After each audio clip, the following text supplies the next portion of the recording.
Papabunga ko ng pinya ito, pataba. Sa kada isang tangke ng 18 liters na spray, yung tubig niya ay 18 liters. Bali ang lalagay kong pataba, isang triple 14 at isang urea na Nissan Cup. Tapos ang apog niya, pampainit kahit na ulan pwede na siya ilagay. Bali sa isang tangke ng 18 liters, ang nilalagay ko 2 kutsarang punong-puno. Yung pag isinadlok mo ay punong-puno siya. Tapos lulusawin ko, babatad ko sa tubig. Para pagka tinimplahan ko ng pampabungang gamot, Lidril, okay na. Ito pataba, o, tingnan niyo pataba. Pataba ang pinagalo-halo ko. Yan.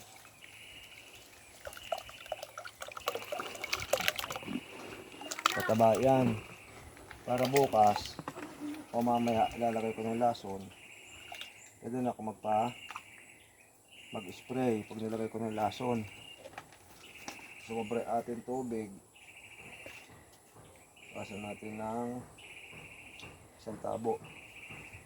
Pero babalik ko rin na mamaya. Pag lusaw na kasi mapataba, okay na.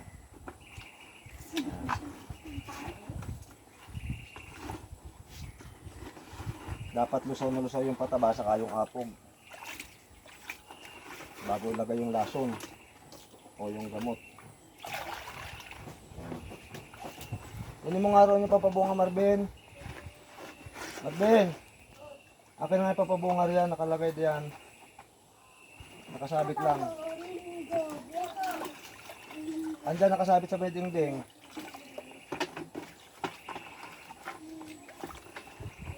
Ito ang aking drum na pinagtemplahan ay bali 10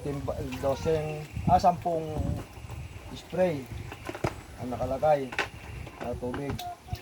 Kasi kuhan 12 tabo na regular.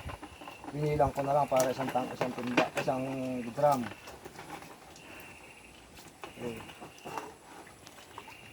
So haluin lang haluin para malusaw yung pataba. Siguro naman mamaya mga alas 2 pwede na ako mag-spray. Lusaw na ang pataba. Kasi halo lang ng halo.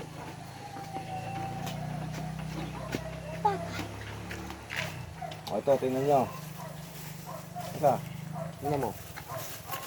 Ito ang pangalan ng aking pampabunga, Lidril. Pwede rin sa pampahinog ng saging o kung ano mang prutas, papaya, lalo lang pinya, pwede mo siyang pahinugin at pwede mo siyang pampabunga rin sa saging, pwede rin sa pinya.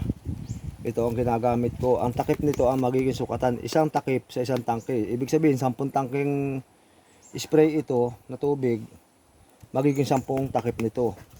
Bali ito ang nalalagyan nito ay bali 12 templa, 12. Kaya may matitira dito na pang 2 templa sa Lidril. Ito.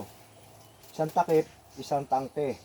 Ang lagay ng pataba, 2 Nissan Cup, isang Nissan Cup ng triple 14 at isang urea.